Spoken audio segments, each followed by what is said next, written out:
All righty then. There we So, are. hi everybody. I see people are just filtering in here, and so we'll wait for a few minutes. But let me actually put up our slides here, and we can take it from there.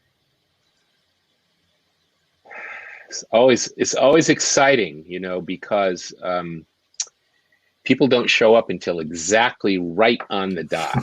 And so I'm always worried that nobody will be joining us. But I can see Annette, Debbie, and Michael are already using the chat box, and we have a fair number of people showing up here. So I think we're ready to go. So let me begin the slides. And here we go. So we're calling it the good virus, which is perhaps a strange thing to do these days with COVID. But in fact, I'm really excited because we've got Bill Blunt with us here, who, as you'll learn, used literally a viral change sort of strategy to drive performance thinking across the organization he'll tell you about.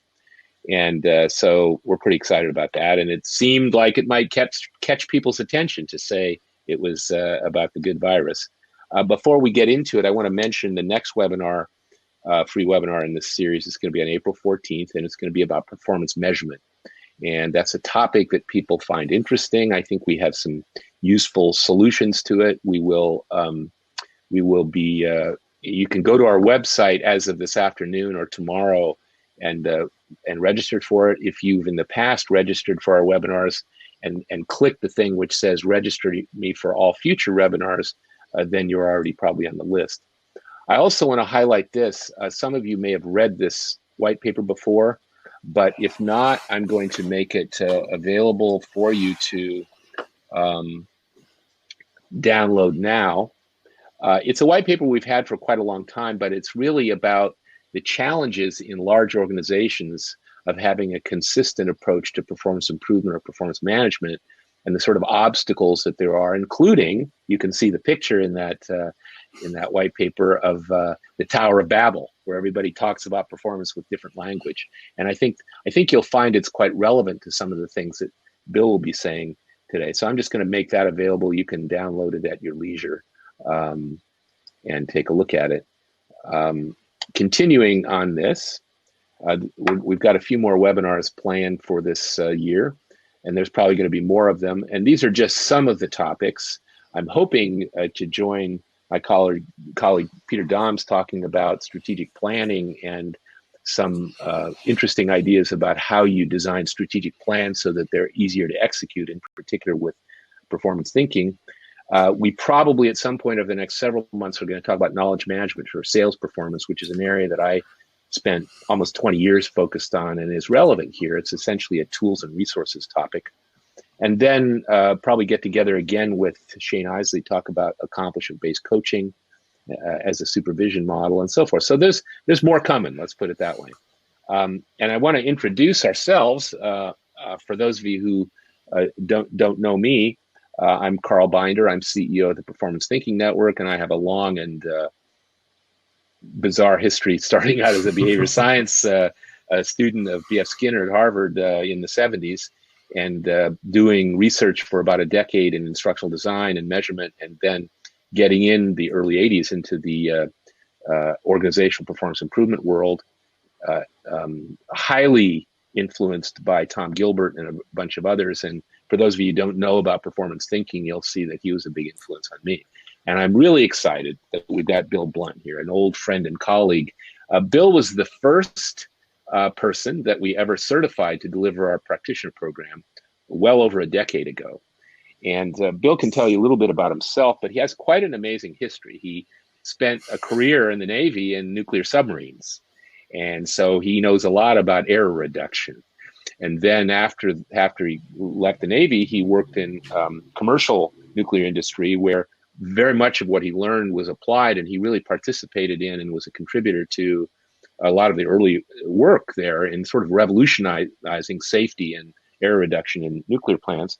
He then worked for IBM and that as a consultant, and then he worked for the company he's going to tell you about.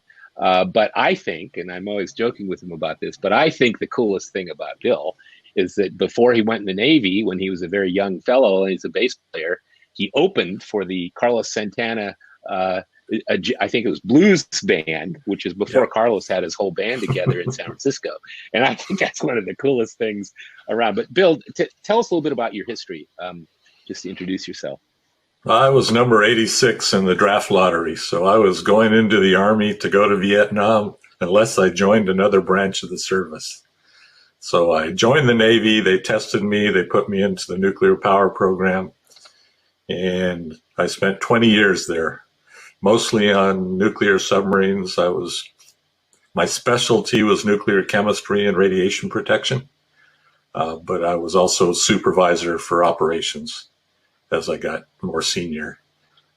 So I retired in 91, got picked up by the Diablo Canyon nuclear plant in California, spent probably 3 years there as an instructional designer, started recommending solutions to their problems that weren't training.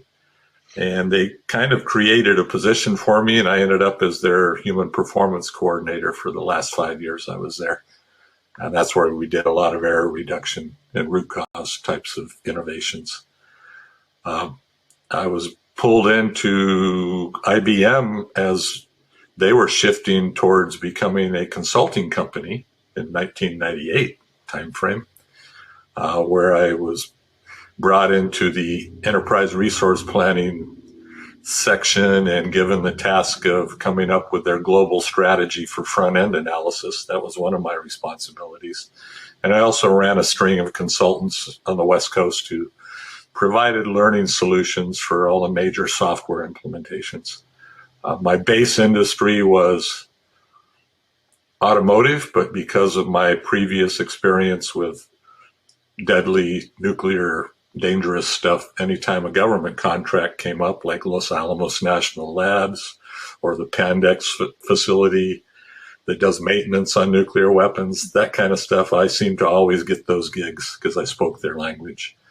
After about 8 years of that, when I got tired of traveling, I went to work at the Amgen Corporation, initially as an associate director of curriculum development.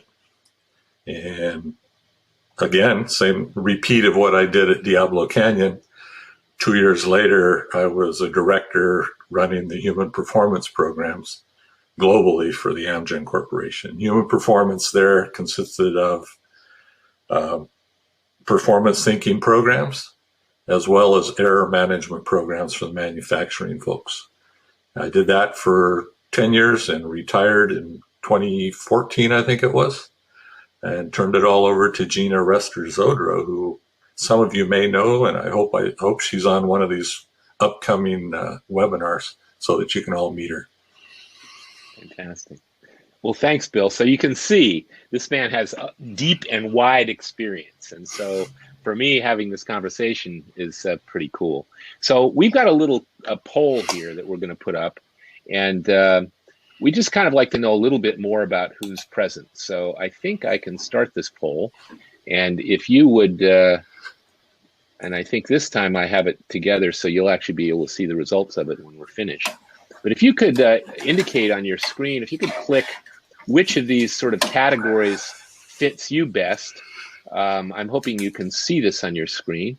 All right, we got some training professionals.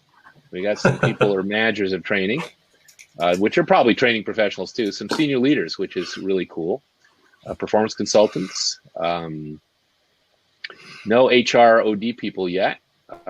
So that's pretty interesting. It looks like still people filling this out. Training managers and senior leaders are in a race, and performance consulting are pulling ahead of the training professionals.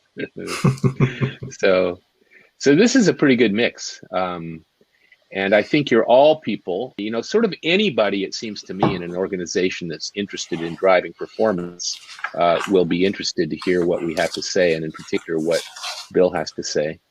So it looks like it's about done here. So I think you should be able to see the results of that yourselves, just the proportions. And I appreciate I appreciate your filling those out, just so we have a sense of who you are.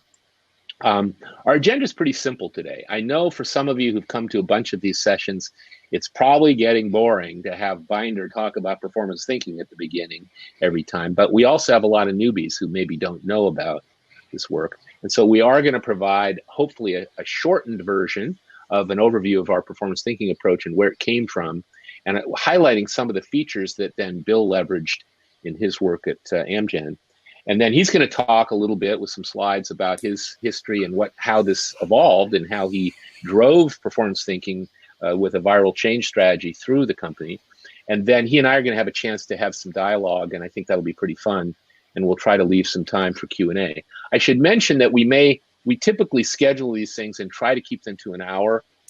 But because Bill has a lot to say, and there's a lot of interesting stuff here, we may go as long as an hour and a half today. And I understand that some people might just set aside an hour, and that's fine. Remember, this is being recorded. And if you're here, you will get a link to the recording so you can watch it later if you have to leave a little bit early. So I just wanted to give you that heads up. And the other thing is, I'm going to give you a little bit of an overview, but we have this growing YouTube channel at performancethinking.tv, and you can get to all of our previous webinars as well as a bunch of small bites on a whole lot of background on all this work. So I'll give you the short version, but there's a lot more stuff there. So we always start out with this perspective. We always say our purpose is to accelerate business results through the performance of people. And, that's kind of a real basic thing to say, but it's pretty important because people don't always think about it that way. And what we say is that as performance professionals, we're about enabling people to make contributions to the organization that actually help drive business results. Now, as many of you know, if you're already familiar with this work, there's a bunch of people who are my mentors and thought leaders and who contributed to this work.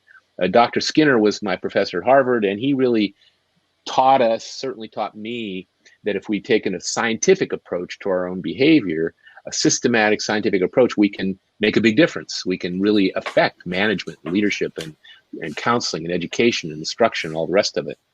Tom Gilbert was another big influence, and if you don't already know about it, you'll see that our models really fall right out of Tom's work. He introduced, to me at least, the notion of performance engineering, and made an enormous contribution by shifting our focus from behavior to accomplishments, and also giving us the behavior engineering model, which was the predecessor to our 6 boxes model. Joe Harless, whom many of you may not know about, although if you were ever involved in the International Society for Performance Improvement, you would know about Joe. He was a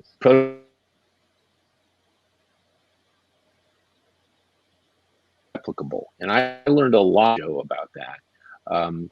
He was a great friend and mentor. And then Og Lindsley, who was a student with Skinner and one of my best teachers and friends for 30 years, he taught me a lot about measurement and also about the importance of plain English.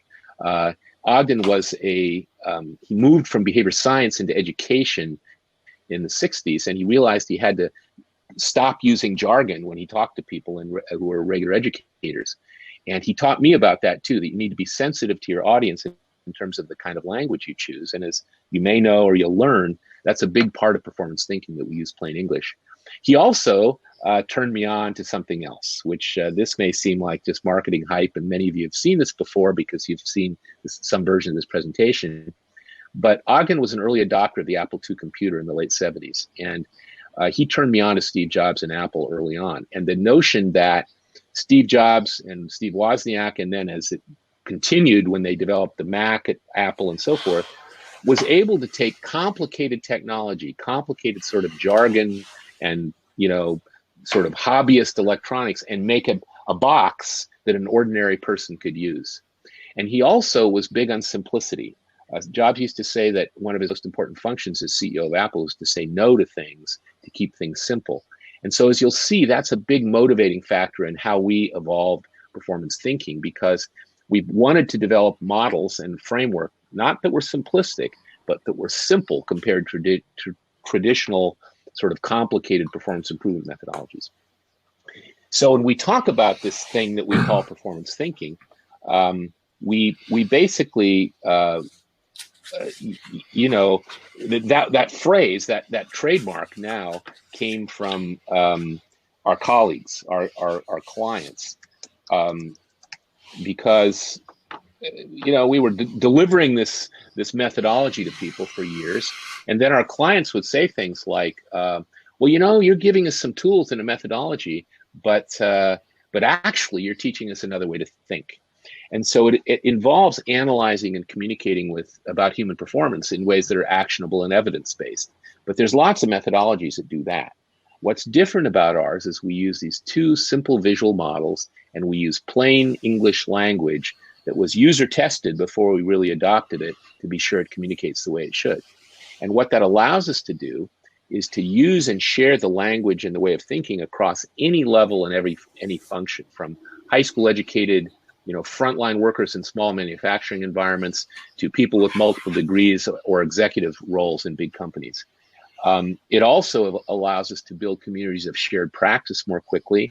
And as you'll see with Bill's work, to really drive this across an organization so that people collaborate and work for continuous improvement. So that's kind of the vision and really the description of performance thinking. What we've said over the years is that performance thinking essentially answers three questions. One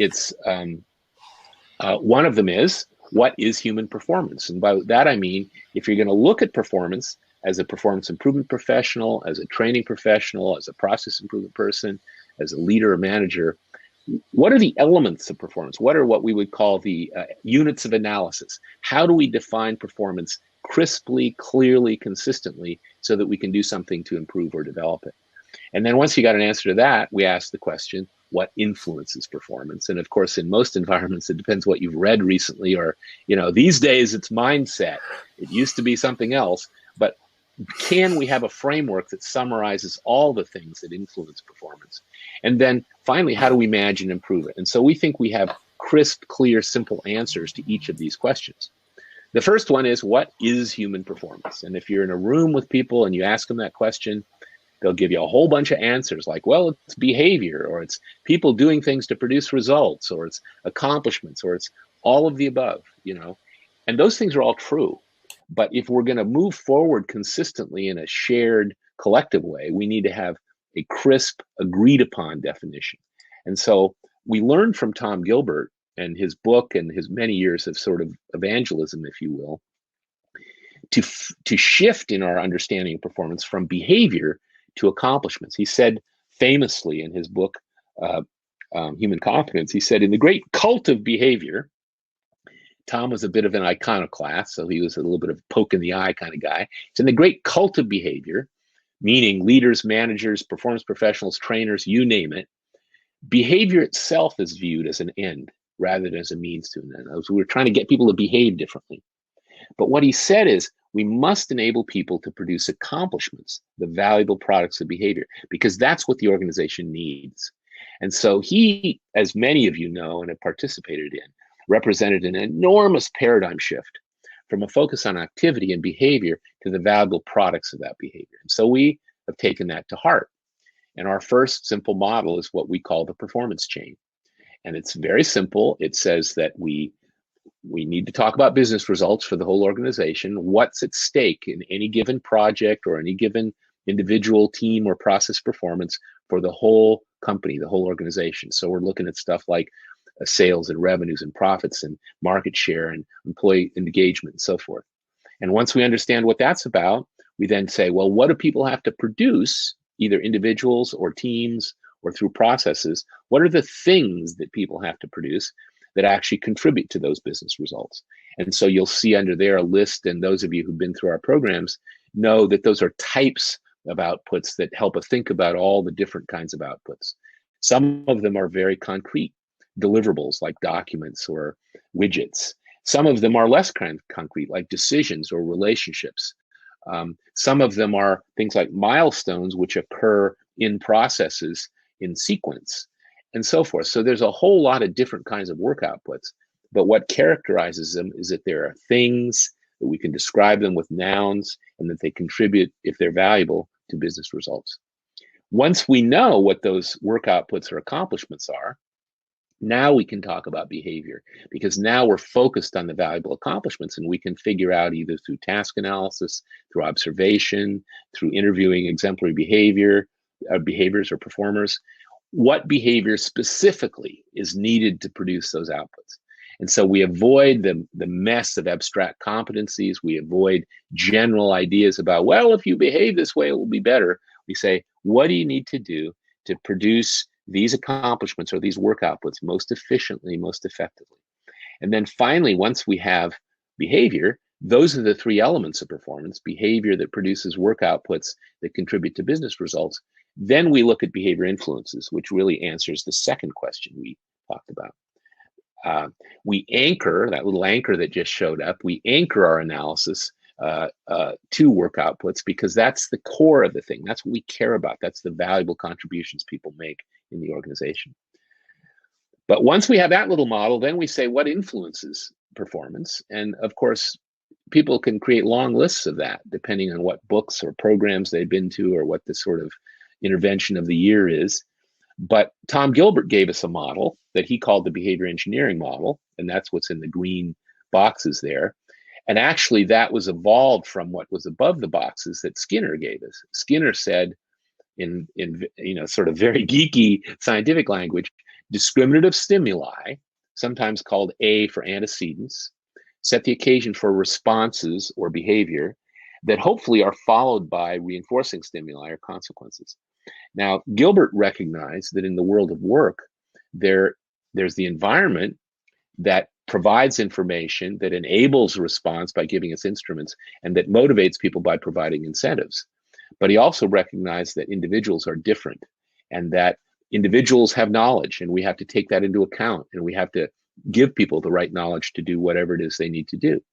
And he used the word capacity to refer to the individual's capacity to be able to do the thing that we ask him or her to do. That is, are you tall enough to be a flight attendant? Are you strong enough to be a dock worker? Are you analytical enough to be an accountant, et cetera, et cetera? How do we match people up to jobs?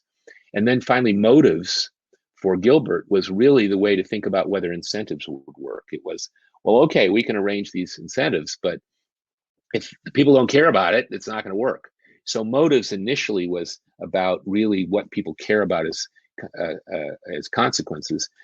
As you'll see when we talk about the 6 boxes, we've expanded that a little bit. So I learned about this in about 82, and that's when a little bit after that, I met Tom Gilbert, and I was very excited about it, because I was doing in those days instructional work in sales enablement and other related areas. And so I was living down in the knowledge box. But what I recognized was, if these other things weren't in place, we could train people, but it might not have much effect. And so what we recognized was that this framework summarized all the factors needed to support performance. And I and my colleagues got very excited about it and were using it.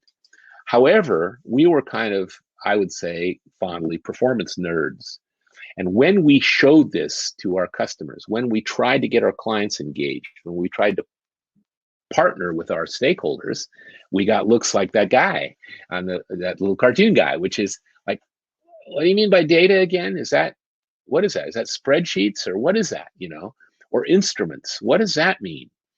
And et cetera. And so we had to, and like, where are skills on this and so forth. So we recognized that the language didn't communicate so well.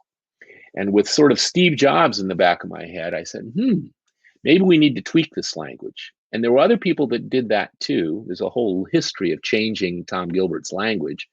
We did it slightly different than other people, which is that we user tested it. And so over a period of about 5 years in the end of the 80s, we tweaked the words that we put in those cells until we came up with this. And these words, it turned out, we could introduce to people fairly quickly, and they wouldn't make category errors. They could use a lot of practice in more sophisticated, refined ways of using it. But I could literally sit down with somebody for 10 or 15 minutes, sketch this out on a piece of paper or whiteboard or what have you, and they would begin to have a useful framework for thinking about how to influence people's behavior, not just with skills and knowledge. A few years later, I didn't know what to call it, because I always paid homage to Tom Gilbert. But a few years later, my late colleague and client, Tom Hogan, was in the back of her room when I was stumbling over this. And, He said, well, why don't you just call it the 6 boxes? You're always talking about those boxes. So we adopted that name, and it became a trademark too, much like performance thinking had. So that's how we think about what influences performance. And I will tell you that as both a trained behavior scientist and as a person who's been doing performance consulting for 40 plus years, there's nothing that I've ever discovered that doesn't fit into that framework. So once we have answers to those first 2 questions, now what? What do we do? How do we manage and improve performance? And we have a thing that we call performance improvement logic. And it's very simple. It just puts those 2 models together. It's obvious at this point now that the 6 boxes is the way we sort of organize and analyze behavior influences. And what we say is whether you're coaching an individual or doing a multi-year project or anything in between, you got to start out by understanding what's at stake for the organization, the business results, the organization business results. Once you do that, then you look at the hunk of performance and you say, what are the work outputs? What are the accomplishments here that contribute to business results that define the value of whatever the performance is we're looking at, whether it's in a call center or a process or an individual contributor, whatever it is. What are the work outputs? And what does it mean to be good ones? We add criteria. Once we get that, we say, okay, now let's take a look at the behavior. And we can interview people and observe people or do task analyses, but we're beginning to understand what people have to do to produce those work outputs. Once we've identified those 3 things, we can talk about measurement, because those are the things we can measure. And that's what I'll be talking about in the next webinar, actually. We now have a very practical framework for figuring out what kind of data might be accessible and how could we measure. Once we got that in place, then we say, let's look at the behavior influences that are currently in place. That is, analyze the behavior influences using the 6 boxes that are supporting the behavior, that are maybe getting in the way of behavior if they're not working so well, like bad processes or unclear expectations or lack of positive consequences. And then we say, let's brainstorm possible improvements for that. We sort of introduce some design thinking at that point. And then we say, once we've done some good sort of brainstorming, let's, with our clients or our stakeholders or the person we're coaching, choose the things that we're going to do. And once we've got that, we're in a place to then implement and measure and continuously adjust.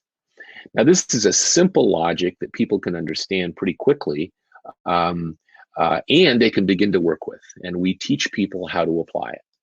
And we find that anybody in any organization at any level can use this. And we have programs, actually, that address that. If you go to our website, you'll see all of them. Today, we're going to be really implicitly talking about the 3 that are highlighted there. The Performance Thinking Practitioner Program, which used to be called the 6 Boxes Practitioner Program when Bill was certified to deliver it. And then Program Facilitator and Coach Certification, of which Bill was the first, and we do that now in other companies as well. And then the Building Performance Thinking Culture is work that we do with some companies where we work with them over time, really to try to replicate some of what Bill did, but also to strengthen the capabilities of the people who are performance thinking practitioners. So we have these programs, and that's the way we have brought this to market. I've gotten lots of testimonials over the years from people, but I love this one. I was interviewing a chief culture officer and senior vice president of talent development at one of our client companies, who's actually been a client in 2 different companies.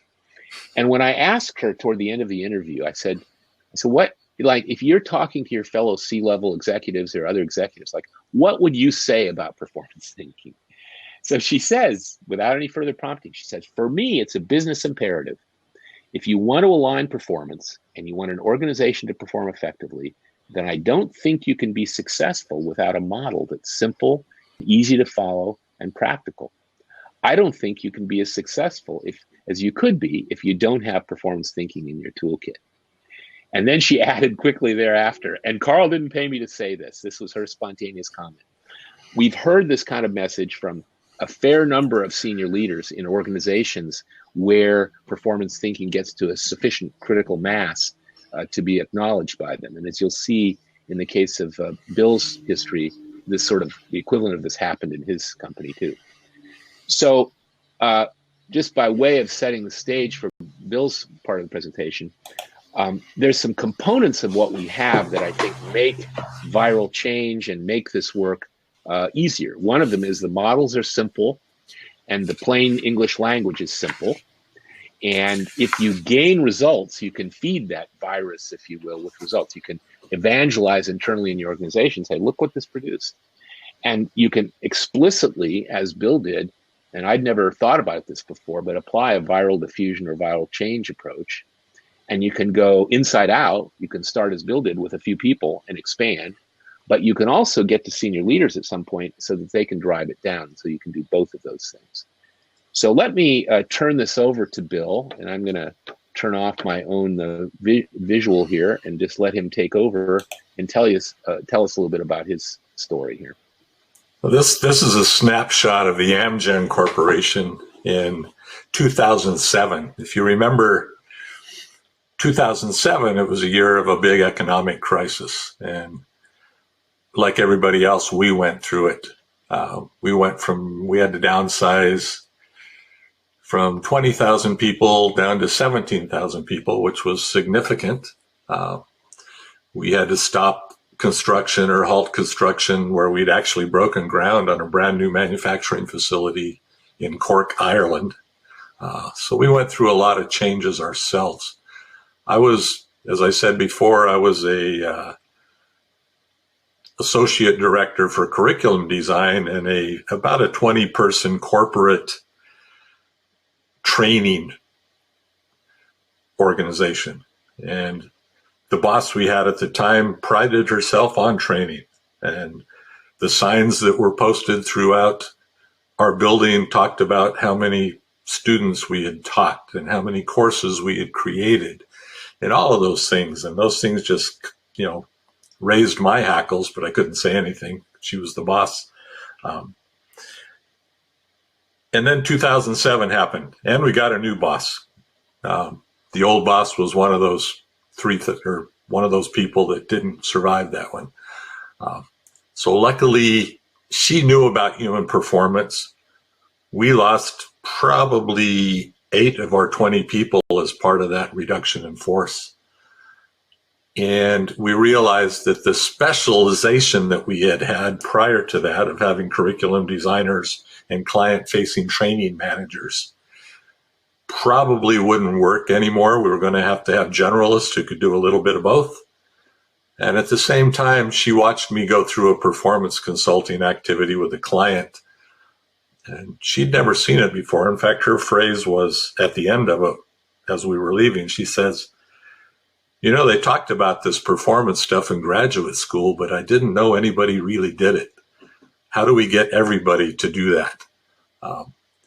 So we had to make that shift. And we made that shift, like it says here, we had headquarters in Thousand Oaks. We made about 8 products. The company's going through big changes now. We had facilities or subsidiaries in 39 countries. I think now they have probably upwards of 200 companies or countries. And instead of 8 products, I think I checked their website, I think there are 22 listed. So they've expanded tremendously as well. So we had to meet that challenge. We rebranded our training organization to call it Operations, Learning, and Performance. And operations includes manufacturing, quality, supply chain, process development, and engineering in the Amgen framework. At that time, we had these 7 facilities that were actually owned by operations.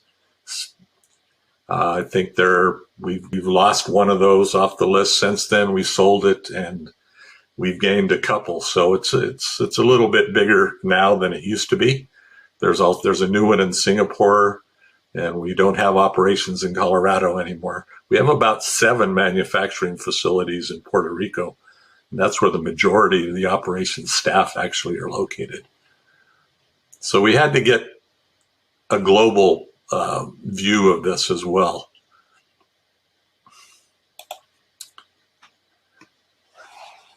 A lot of people thought we were just being trendy by changing the name. What they came to find out a year or 2 later as they started to do performance thinking themselves was that learning and performance we viewed as our work outputs, as Carl was talking about earlier. That's what we wanted to achieve.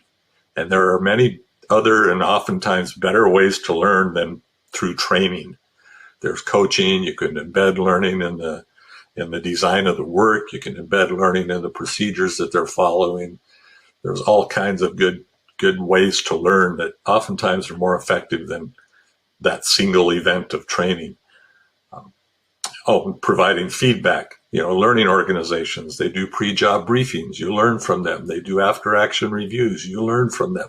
So there are all of these ways to learn. We decided that we changed our entire strategic goal to instill performance thinking across the organization. And we hadn't brought Carl in yet at that point. So, performance thinking, we were one of those organizations that used that phrase as well. And then we brought Carl in at the beginning of, I think it was 2009, to do an overview of what was called 6 Boxes Performance Thinking. And I apologize if I continue to call it that. I'm still not in the habit of calling it Performance Thinking Practitioner Program. So I'll put a quarter in the jar every time I say it incorrectly. So this instilling performance thinking across the organization wasn't just the training organization. It was instilling performance thinking across operations, which was probably at that point about 10,000 of those 17,000 Amgen employees. So it was a big thing. And I was the only person that knew anything about it, which was tough. So while it sounds great that I had a viral change strategy, that's really in retrospect.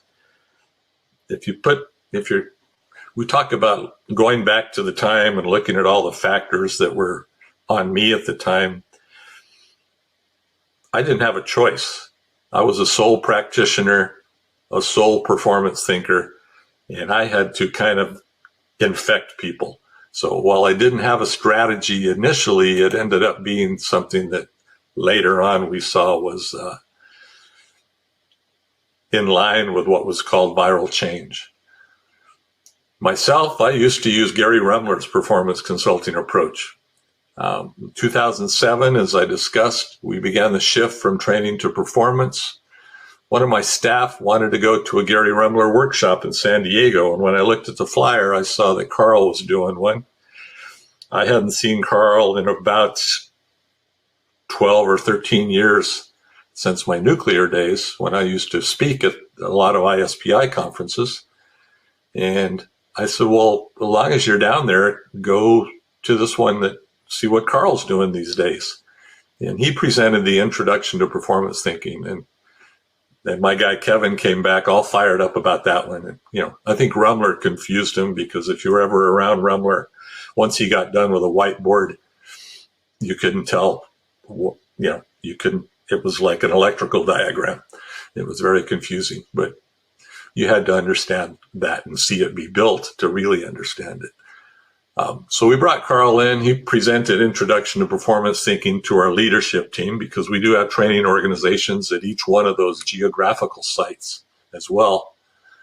And we brought all those people in, and Carl gave us a presentation.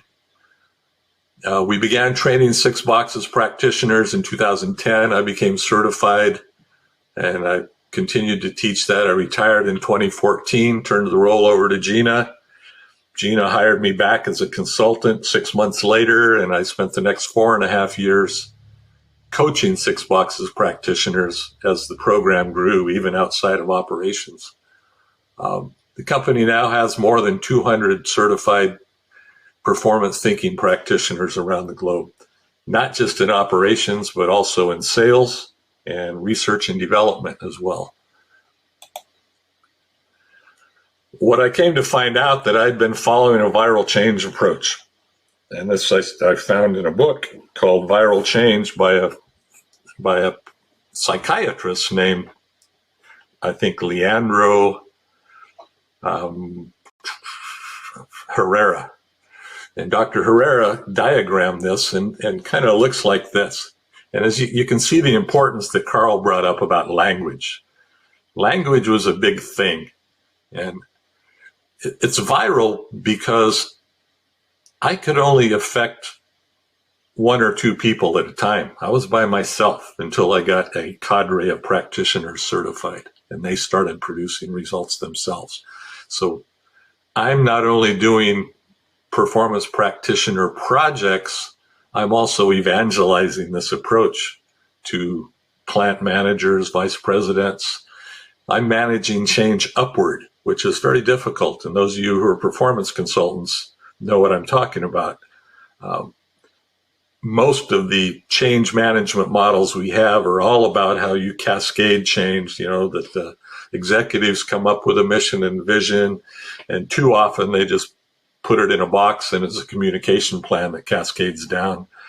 Or it's a project, a big project that's staffed by people who have regular jobs.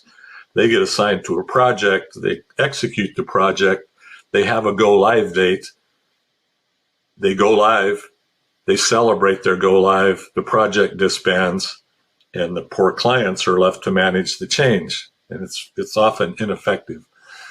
So I was trying to change behaviors and thinking upwards to get sponsors at each site that could help us do this.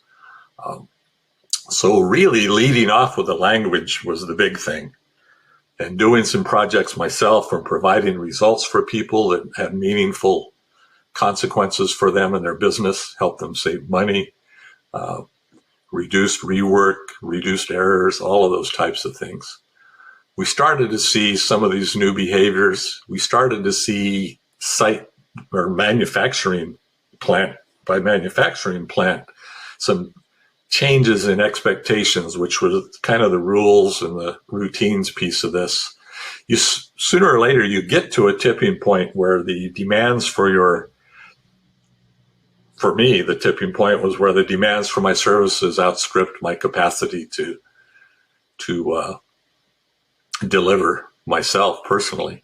But luckily, like I said, in parallel, I had been certifying people at each site. So by the time we really hit that tipping point, we had at least 2 or 3 practitioners at every manufacturing site who could produce the same solutions I had been producing. The tipping point, what it looked like, was the executive vice president of operations, the guy in charge of operations, the guy that reports to the CEO, came back from a trip to Puerto Rico, and he sent an email to me, and he said, we have this issue with setting up robots in one of the manufacturing facilities, and it's caused a lot of what they call deviations or nonconformances. It's caused a lot of problems over the last 2 or 3 years, and we keep trying to resolve it. And in my last trip to Puerto Rico, they showed me something called 6 boxes had been applied to it, and they haven't had a problem in the last 18 months. What the heck is 6 boxes, and why haven't I heard about this?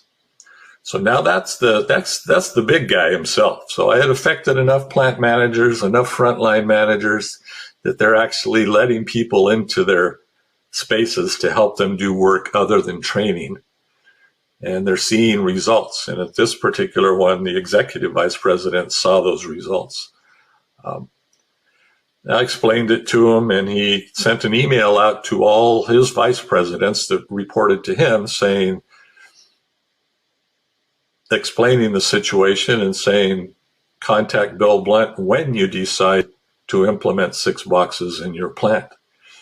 Not if you decide, but when you decide. So it was a clever way of him presenting an expectation and allowing them to schedule it instead of giving them the decision whether or not they're going to do it. So that was my tipping point. We saw adoption. We'd see something, and it's important that you deliver a result to a specific individual and try to come up with ways that they can communicate that result within their sphere of influence. So if a vice president in Puerto Rico or a plant manager in Puerto Rico got a result, I wanted them talking about that at the next plant managers meeting so that the other plant managers could see the results. That way I didn't have to try to sell them on some intangible. They actually saw the results. They saw when Stephen Hill down in Puerto Rico, his plant won the best plant of the year award because they had solved this problem and that problem. And they would see that, and then they'd come around. oftentimes I would run into somebody who would say, we don't want to do that. We don't want to do performance. Just give us the training. And you kind of have to, those of you who are performance consultants and a lot of you training people know that you just kind of have to smile and say, okay, I'll do that. But, my response was, in fact, in one situation, the vice president of quality came to us about 3 or 4 weeks before a go live date and said, we've had this project going on and we need training in 4 weeks. And the response was, well, you've given us 4 weeks, so probably the best you'll get is some PowerPoints, which isn't the best training. And secondly, there's some indication here that there may be some other issues that you need to resolve. Training may not be the solution to this. So go ahead and tick off your training box that says you applied it here to solve these issues. But when you measure the results in 3 or 4 months, if you're not getting the results, come back and let us do a performance analysis. And that's exactly what happened. That guy came back, 3 or 4 months later and said, the training didn't work. What else can we do? And then we did a performance analysis and we never heard about the issue again after we implemented those recommendations. So you start to see those things happen and they start to communicate within themselves. And it's a much deeper change than any of the change models that are top down or based on communication and force or work or whatever you want to call it. But it's organic and it grows and people actually, they get results. So it sticks. They don't forget about it. It's not a bunch of words. It's actually something that helped them. And you'll go a lot farther. If in my case, I had to do that. I was by myself. We did it. We used it initially in 2009 to create a network of 32 global process owners for a lot of our processes within operations. This performance thinking model, the 2 models of performance chain and the 6 boxes, I don't know how you can manage a process without them, to tell you the truth. They're perfect for that application. So we did that. We did labeling improvements. That was the vice president I was just talking about. We did a defense in depth project in 2010 that was based on a performance analysis that Evelyn Elias in Puerto Rico and I did kind of on our own. It was one of the first ones we did. It subsequently won the ISPI Intervention of the Year award at their 50th anniversary conference. So it was a big deal. Several manufacturing improvements, widespread adoption in the chemistry labs. That's due to Gina, who I mentioned earlier. That was her client at the time. We went on to incorporate it into the root cause method because the thinking there is people were getting in trouble for committing human error. And if you've studied psychology at all, you know that all humans make errors and there are root causes. Human error is not a root cause. There are root causes for human error, and you have to continue to analyze. So we got to a point where we said, an error is a behavior. By definition, it's an action that deviates from what you intended to do. That makes it a behavior. So if we know there's a specified behavior and the person's behaviors failed inadvertently, there are probably some categories of why that would happen. And that's where the 6 boxes piece of this model came in. We didn't use the entire performance chain because the behaviors were already specified and in procedures typically. But the investigation shifted from beating up the last person that touched a piece of equipment to actually looking at what was going on at the time. Was the procedure correct? Was there time pressure? Et cetera, and fixing all of those causes. And it resulted in a much happier and healthier staff as well because they weren't afraid of getting beat up because they made an error. Dozens of projects underway.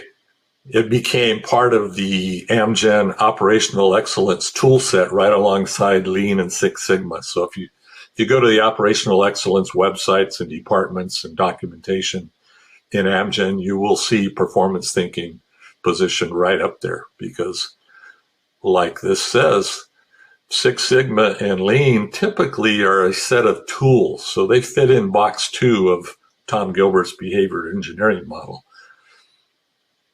But if you've ever been to Toyota or Motorola or any of the places that actually initiated these programs, you know that there were expectations for use, there was communication, there was feedback, there were measurements, there was training, they selected the right people. There were all those other 5 boxes of things other than just the tools that are important that you put into place if you want sustained use of those tools. And that's the key. Okay.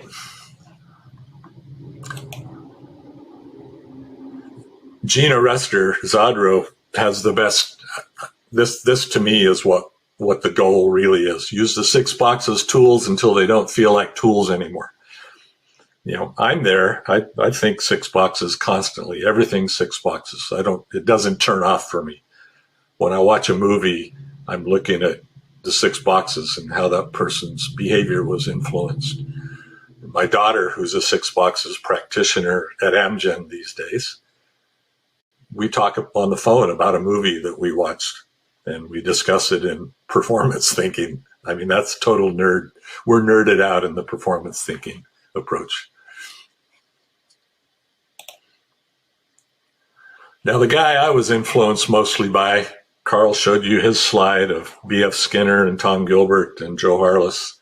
They're all influences on me as well. But this guy I worked for 16 of my 20 years in the nuclear submarine force. Brilliant gentleman. Was on active duty for over 60 years because of his expertise as the designer of the nuclear submarine. Those of you who are performance consultants who called yourself that in the introductory survey that Carl did, you'll recognize this.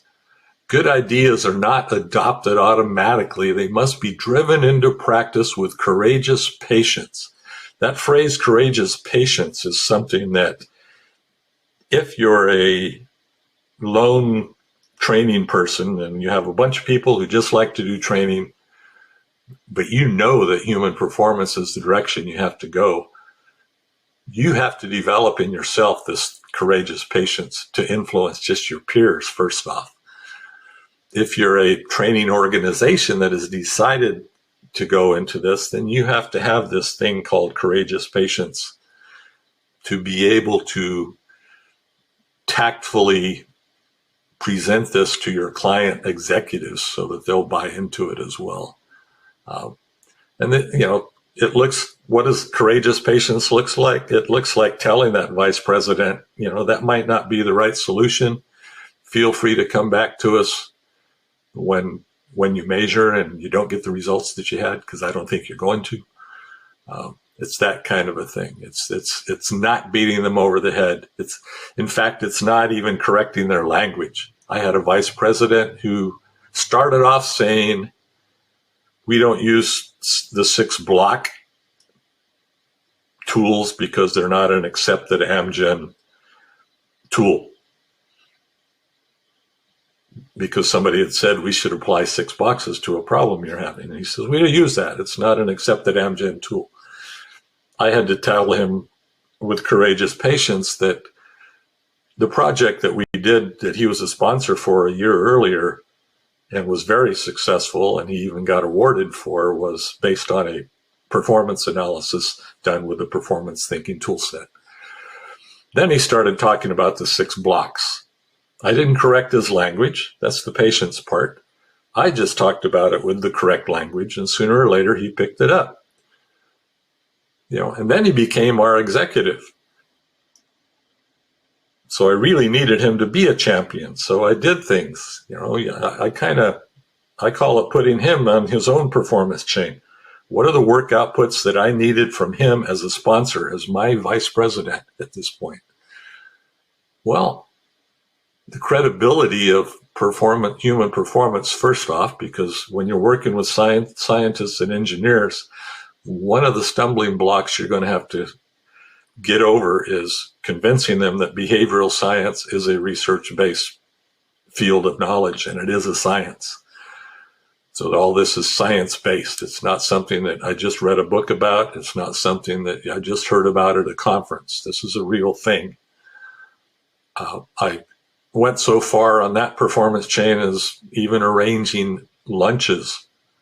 This guy lived in San Francisco. I found out when Carl was going to be in San Francisco, and they went to lunch. I wasn't there. They went to lunch. I just wanted him to meet Carl so that he knew I wasn't the only person, that I wasn't making all this human performance stuff up. Pretty soon this guy went from 6 blocks to 6 boxes in his language. The next thing I knew, he was talking about the performance chain. And within 6 months, I went to a meeting where I didn't even have to talk because he totally explained the entire performance thinking approach perfectly to a vice president in sales who needed help with one of his processes. So it's that kind of courageous patience that I'm talking about. Leaning in when you need to, but being tactful when you do it. And if somebody says, I don't want to do it right now, having the patience to say, okay, there are plenty of people that do need it, so move on to the next person. And I can say, at least within my network of operations at Amgen, every person that passed on the first discussion came back sooner or later.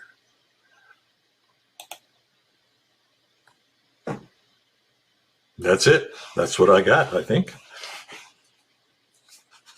Carl, you there? Yeah, I'm there. I was just unmuting or whatever. Let me pause the presentation here, and we can just both be looking at our cameras and our folks here. So thank you, Bill. So it's always fun just listening to you talk about this stuff, because most of those things, for example, I guess I knew that you set up the lunch with me and the VP that you described, but I kind of forgot about that. And I forgot that was probably part of your viral approach. And it didn't have an agenda other than meeting and having lunch. No, we just had a heck of a good time. He's a cool guy, and we talked. So let me, what I do, and again, we're going to go over the hour, and I hope can you still hear me? It seems like my audio just went out. Okay. Something funky about my audio, but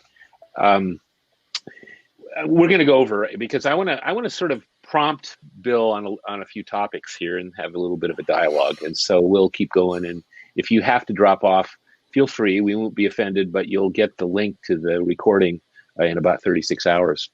So one of the things is just to step back, and you talked a little bit about your experience, but you had some really serious organizational and consulting experience and focus on performance and error reduction and so forth. And, people coming into this work have different histories. They may not be perfectly, and we're going to have a little bit of time for Q&A as well, Roy. But I'm wondering, when you think about what you brought into this from your own history, what are some of the kind of things from your previous experiences that you think enabled you to do this effectively? If that's a fair question. I think, the 20 years in the nuclear submarine service was probably the highest performing organization I'd ever seen in my life. There's probably 80 to 100 nuclear reactors operating on any given time during the 70s and 80s. Mm-hmm. And they're being operated by 18 to 22-year-old kids. Most of them have no degrees. They just went through 2.5 years of intensive training. 55% of them failed. I mean, it was that rigorous. But you did get to see what human beings can do if the system systemically is set up correctly. And we've never heard of a nuclear accident aboard a Navy nuclear reactor anywhere. So not because they don't tell us about it, because it hasn't happened. We know about it. They're parked in your ports here in the United States. Yeah. So you said that to me once before when we were talking, and it really struck me. And I wasn't sure how you're going to answer this time, but um, when you think about a lot of us who've been in the training business or in the performance consulting business or whatever it is, not many people have actually seen it done well. And so Yeah, so a lot of people, like one of my kind of criticisms of a lot of so-called performance consulting is it's kind of like training on steroids. It's kind of like people learn to do training, but they also kind of get so they can talk business. But they don't actually see what it looks like to put all the conditions in place to be sure people don't make mistakes. So that's quite a remarkable. I mean, if we all had that experience early in our careers, I bet you we'd all be better at doing what we're doing because yeah, we know it's the expectation. yeah, I was steeped in that, and I went straight from that to a nuclear plant that was the #1 rated nuclear plant for about 8 years in a row. Yeah.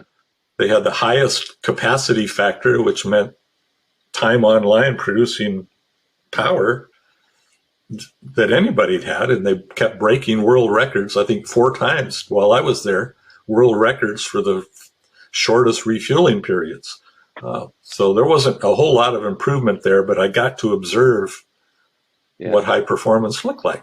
Then I went to IBM, which was the biggest consulting, the big, huge company. And then to Amgen, which at the time was the largest biotech, very high performing, but they weren't treating it as that.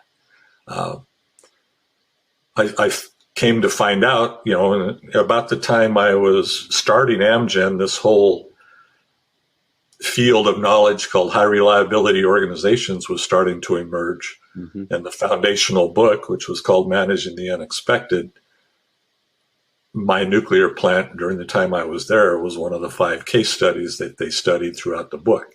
I didn't know they were even writing that book. So it was kind of weird to see your own stuff talked about in a book and you didn't know about it. But that became my focus then. I started speaking and going to high reliability conferences, and that's more about error management and error reduction than it is about the classic human performance models that we're talking about.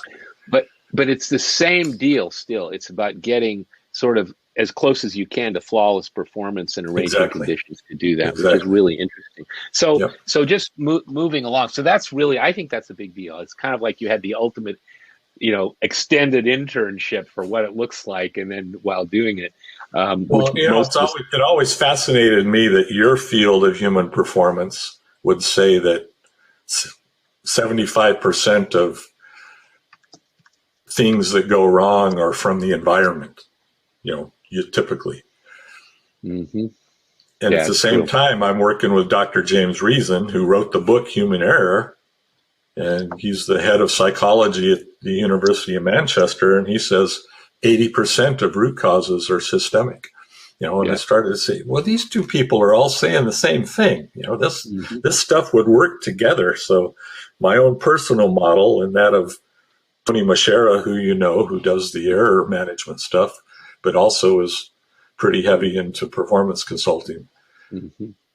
We both started to see these parallels and started to come up with these hybrid models that you can use error reduction. It's about prevention, detection, and correction of human error. A lot of people detect them and correct them, but prevention is getting in at like you said earlier, the design thinking phase of things, that you can use performance thinking to design work at the get-go so that things don't go sideways. So one of the things that's interesting to me about you, and I want to move to talking a little bit about our framework itself, but a lot of experienced people that come to our work say, there's not a lot new here except that you guys have a framework to take everything I already knew about. And to me, you were this extremely experienced, widely experienced, insightful performance person who came to our models, which allowed you to put stuff in places. Is that a fair statement? Because the reason I say that is because a lot of people are like, oh, well, I know about that stuff. I don't have to, do this. And we hear the same thing from leaders and managers when they go through our programs or when they see the models, the performance chain and the 6 boxes model. They say, oh, I can put all the stuff I already know, and it allows us to look at it systemically. So it seems like you're an example of that. What I'm wondering there's an element of that, but there's also the whole model counts. I mean, I can go to an ISPI conference and find 20 people that talk about the behavior engineering model and nobody that talks about the performance chain. And to me, that is so important. 75% of Tom's book is not about the behavior engineering model. It's about the other stuff. So you could use and I've told people, if you just grab the 6 boxes piece of it, you can optimize a totally inappropriate behavior. And that's not what you want to do. So let's be careful about this. Yeah, it's true. But talking about the models, what is it about performance thinking that you think lent itself to this viral change approach? What are the elements of it that are? Oh, the simplicity of the language, first off. Mm-hmm. It wasn't a lot of consultant speak. I never had to use any of those buzzwords. It's very simple language. I had to get past the barrier of one vice president saying, we can't call it human performance. That's what that HR stuff about annual reviews is called. And I said, no, there's this whole field. There's this whole, and we actually at the time were sustaining members of ISPI. And I had to explain that to him, and he came around finally. But you go through that. It's the simplicity of the language was the biggest thing, and making them feel smart. If they say, "Yeah, I understand that. That makes sense. That's the way I think," and it's like, good. Well, here's the language to go with it. Now we can talk about it on the same terms. It's not secret language that only performance consultants have. Not just us nerds. It's a language. Yeah. Yeah. So there's 2 things about what you just said that I think are interesting. When you were speaking earlier, it occurred to me, we brand our thing, it's performance thinking or 6 boxes. Yeah. And some people don't like that so much because they come from a sort of an open source world of performance improvement or whatever, where you sort of learn all this stuff. And then as an individual, you decide how you're going to do it. But one of the interesting things is that you had a name for it. And when 6 blocks turned into 6 boxes, that started to become almost like a brand. They do that. Oh, yeah. And I hadn't thought about it until just now, but it occurs to me that if you're trying to spread this through an organization, actually having a name for the thing you do helps. That's right. Because, they do that. And that's one thought. But the other thought was what you were just saying. You're saying something else about language and, I don't remember. It doesn't matter. We can move on. But that's a big idea to me that I hadn't thought about before. That you can say this is a thing. You even said that this is performance improvement is a thing. Well, so is our brand of it. Well, it's one thing, for a manager to come and say, I'm having problems with setting up this line in the Netherlands, setting up this packaging line. The procedures don't work, and it takes over 8 hours for us to set the line every time there's a change. Yeah. And a lot of people would respond by saying, well, I've got this thing called 6 boxes, and then they go into a 2-hour training session of what 6 boxes is. Right. No, that's not what the guy came to you for. He came to you to solve the problem. And, in your courses, you teach, solve the problem, and then talk to them about what you just did. And that's such a key. Don't pick up the language as you're solving the problem. And usually they'll ask you what this process is that you're doing before you get to the end. But if they haven't, wait till the end and tell them what you just went through was called performance thinking approach. And we did this step and this step and this step and this step. And it's important. Yeah. There's another interesting piece to that too, because sometimes we talk about the language as you have. And so I've had people mistakenly think they were supposed to do what you described, which is get up and give the lecture about the language, And it is true, however. And we're going to actually do a little YouTube bit on this in a few weeks with a doodly bit on it. But I've, on a lot of occasions, met a new client and talked to them for a while about what their issues were and what the challenge was that they wanted us to address and what they tried and all that kind of stuff. And then I've said, this was pre-COVID, of course, could I use your whiteboard for a minute? And I said, sure, because I think I can show you a little bit of how we think about stuff. And then I'll just draw out these models in very simple terms. and just use stuff that I just heard from them about what their business results are and all that. And what I find is that very quickly they say, oh, that makes sense. And then so that's one thing. You can gently introduce it at the beginning as long as you're not kind of beating people over the head. That's right. And right. And then the other thing that I think is important, and it's implicit in what you just said, is there are certain insights that people get when they see that there's a difference between accomplishments and behavior, for example, when they really get what Tom Gilbert was talking about, or when they see that the 6 boxes actually frames everything you could possibly do to influence performance and they all work together, or when they see, there's a couple other bits. When people see those, I mean, I've had people like testify in groups and get all excited about it, but even if that doesn't happen, when you were talking about it makes people feel smart when they get it. Yeah. When you start having these conversations and people say, oh, I see, if we focus on the valuable contributions people are making, that makes it easier to measure and it makes it easier to know what the behavior is and all the rest of it. I think that's a big part of this work too. So you combine the language and the models with making it easier to have insights. And then instead of we're the nerdy performance improvement people and we're going to do something for you, it becomes more quickly a collaborative partnership. And it seems like that's kind of what you managed to do over time. Is that fair? Yeah. I mean, I used to see it. It's that you call it the bridge to nowhere. It's that, yeah.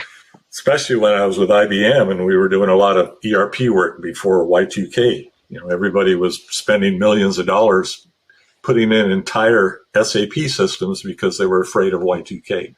Right. It was really bizarre. But we could go into an organization and talk to a manager who had a stack of reports, usually in that lower right hand, the deep drawer in your standard desk, just stacked up. And we'd say, well, what do you do with those? And they'd say, I don't know. Marge prints them out every month. So you've got that thing of somebody whose job it is to produce reports and send them to people who don't know what they're supposed to do with them. You know, and it's just a total breakdown. Yeah. But it was very common, and you know, probably everybody on the call has that going on at some extent in their organization. Yeah, I think that's true. I think that's a really good point. Well, I've got lots of the stuff I'd like to ask you about, but I'm paying attention to time here, and I would like to give people a little chance to do some Q&A. So I'm going to actually look at these. Look at these, and then I'm going to ask people, to see what they have to say in the chat box. I think this was my effort to take away from our conversations where I thought were a big part of what you had to say. One is something you said to me, which I thought was really cool. The notion of think globally, act locally seems to me to be what you were doing, because you were looking at the whole organization and then you were working with whoever was in front of you. Is that fair? That came up to me the other day that, when we were talking about viral change, that if viruses could think, that's probably what they think. If I'm a good virus, I'm going to infect globally, but I'm going to act locally. And that's, right. That's really the way you got to think. And so you sort of are picking it off one success story at a time is another way to think about that, it seems like. You may find the local frontline manager that lets you on his shop floor to do something. Mm-hmm. And then you have to manage that he describes the results to other managers, maybe at other locations. Right. Then it starts to cascade, then it starts to grow. Yeah, that's absolutely right. Well, let's actually, what we should probably do is we could spend a bunch of time even on these bullets, but I'm going to ask people here before we're down to a few people are leaving and I know they're running out of time. So do you guys have questions or comments you'd like to put into the chat box? Because we'd love to respond to them. There have been a few good ones that I've tried to answer in the chat box. So here's one from Bill Baugh for Bill Blunt. So have you got your chat box open, Bill? I don't. Do I click on chat? Is that what I do? Yes, you do. And then you'll see. And you'll see from Bill Baugh, who's also at a medical devices company. So you can respond to that. Anticipated benefits versus implementation costs. It depends on what you're trying to fix. I mean, the biggest thing is to quantify what you're trying to fix, because if you're talking about implementation costs of implementing performance thinking practitioner program, pretty much anything I don't know what industry you're in, but the first project will probably pay for whatever Carl's going to charge you for this. It was in our world. I mean, it's just that Breda, Netherlands plant that was spending over 8 hours setting up a line because suddenly they were globally and they had to move machinery around for packaging and labeling of products. Mm-hmm. And after a performance thinking project, I mean, the last time I was in the Netherlands, they had it down to 47 minutes. So if you can communicate that kind of savings, and the cool part of it was the person that actually set it up would run up to a performance chart on the board and chart their time. So it was they had bought into it and they were proud of it, and they were just talk about employee engagement. It was fascinating to see. Yeah. So I'm watching the chat box, and Bill, I know Bill. Okay. And, medical device. You're in the same boat. Yeah. Really cool company. He's focusing though on these days on sales enablement. And so we didn't have a lot of experience because the VP we worked with and we started the coaching program, then the company was reorged. But what are your thoughts about that? Because in the environment you were just describing, you can talk about, very mechanical and objective process things that you can see in the room or see in the factory. What do you think? How would you justify the return on investment in the sales application, do you think? Well, most of the coaching I've been doing actually since I left Amgen, the 4.5 years that I've been at Amgen as a consultant, is coaching sales staff on the 6 boxes approach. Oh. So for them, it's quite different. And, a lot of times it's sales call related. And you may say, teaching them to be fluid and do small projects on, if it's my first visit to a medical doctor or a clinic, what is the work output that I'm shooting for?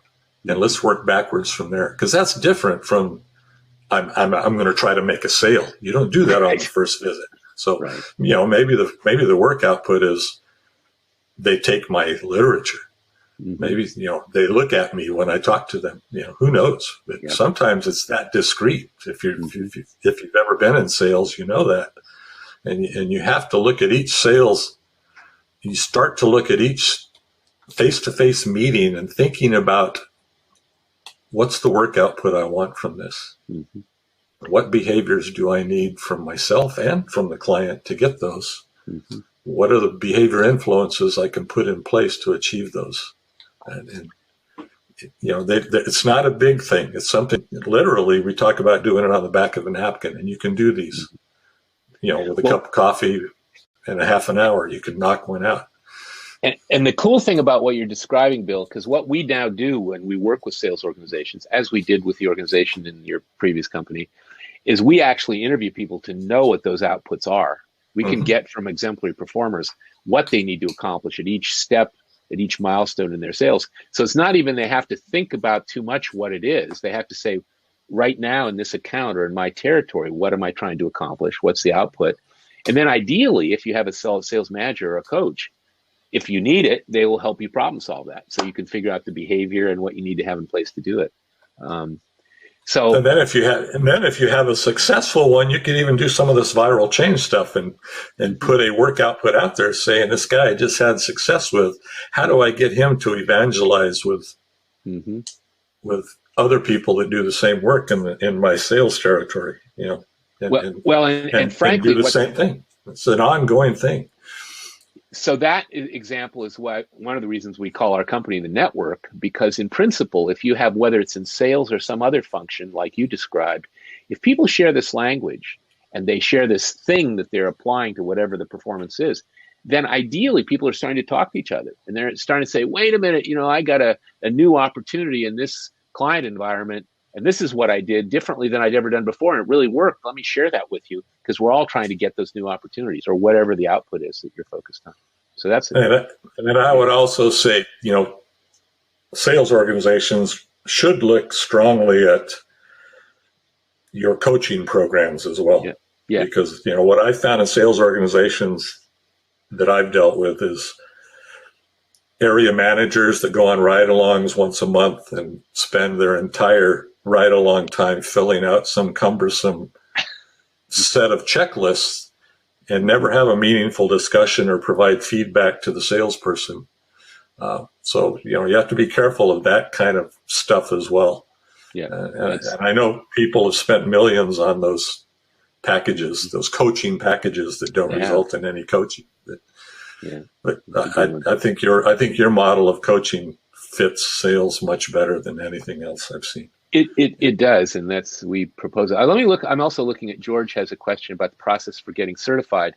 So, George, you can go to our website, performancethinking.com, and look on the products and services thing and find out about this. But basically, the first thing is you can go through our practitioner program, and we have an open program that anybody can sign up for. And if you go to the website, you'll see a place to click. The next one, we're not sure when it's going to happen, but probably April, May is when the next open one is going to happen. A lot of organizations bring us in, as in Bill's case, to develop whole teams of practitioners. So that's the way you would get certified to be a performance thinking practitioner.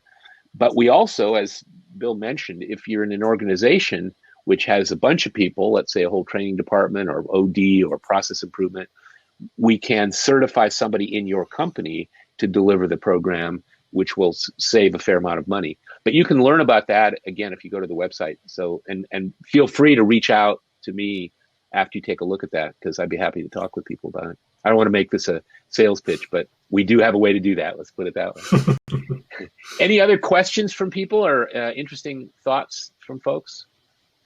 I know we've had some great people here, and still a lot of you are still here, so that's good. Anything else we should respond to? Okay, well, again, I think these bullet points sum up a lot of what Bill was saying. Coming back to it, this thing about don't hesitate to broadcast your results. And I actually like the part you added when you talked about this, about also get your client to tell them, like you described the example of have the factory manager talk to his fellow factory managers about this stuff, right? Well, the big thing there was it's one thing, and they'll often come to your group and present you with a certificate or an award or whatever your company has for rewarding exemplary performance. And I would ask them to actually, can we do this at your meeting with your peers? Right. So my staff knows what I do, but your peers need to see the results that we got so that they'll bring me in and we'll get more work that way. And they didn't hesitate. They just never thought of that. That's fine. They'll do it. Yeah, that was one of those ones when you told me, I remember when you told me about that, I thought, of course. Yeah, But it's kind of one that you wouldn't think of unless you were trying to be viral. That last one about following the logic, to those of you who were, if there's anybody out there that's certified, you know this, I don't always know the answer when people bring me a problem. And I even get wound up myself thinking, oh my God, what am I going to do for this person? And in those times, I just have to say, wait, I'm not presupposing a solution. I'm going to do a performance analysis, and the solution is what falls out at the end. Right. And if you just stick to these two simple models that Carl showed us, you can march through it for any issue or any improvement opportunity that you have, and stick to it. You may not get the client the answers that they want, but you'll get them the answers that they need. Yeah, I can agree. And whenever I say this to groups of people, they seem a little bit stunned almost. But, I've been doing this work for 35 plus years now, and I've been using this explicit approach for 20 or so. And it's not so true anymore. But pretty much for many years, whenever I went into a new client organization or a new area of performance, I would be afraid. I would be like, I don't know if I can do this, man. And then, as you just said, I'd apply it and it's worked. And I was like, darn, this really is science, And so this thing, it's not about, one of the beauties, I think, about having the simple models and then learning more about it as you evolve is that you just apply this logic. This really is based on science. And if you follow all the steps and you learn to do it flexibly over time, it really does produce solutions that are typically a lot better than what you would have produced before. And so it really does work. I don't just want to toot my own horn here, but it's a real thing, you know. I'm now finally confident that maybe this stuff really works reliably.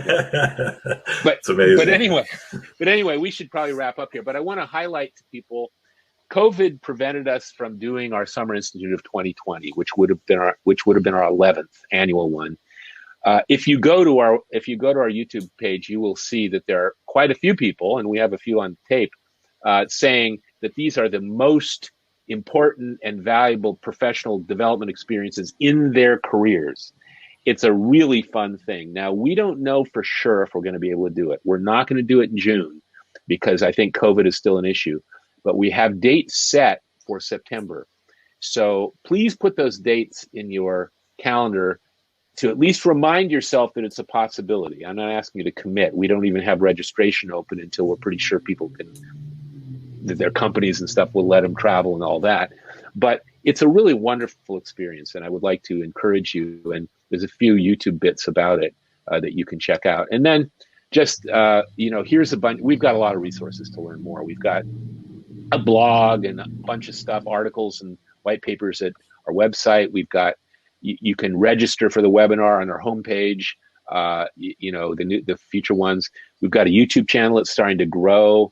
We've got a LinkedIn group that tends to be a lot of just ads and promotions of our stuff, but I try to put interesting comments there. And frankly, if you put a question out there, Bill Blunt or somebody else will answer it, because there's people there who know a lot. And so it's potentially a good discussion place. So anyway, thank you everybody for participating and showing up. We will send out the link to everybody here and everybody who registered in about a day and a half, and you'll be able to access the video and you'll be able to share it with people if you want and so forth. And I really want to thank Bill. There's been a lot of positives in the chat box. I think people are pretty happy about it, but I'm really happy we got to have this conversation. And I see Anna in the chat box, and she was one of my practitioners at Amgen. So yeah, looks like she's moved on to somewhere else, and she's still doing performance thinking, and that's good. Yeah, that's what it's all about. It is, and we got a lot of good friends and colleagues in the group, and I really appreciate it. All right, thank you so much. We're done, I think. All right, thanks.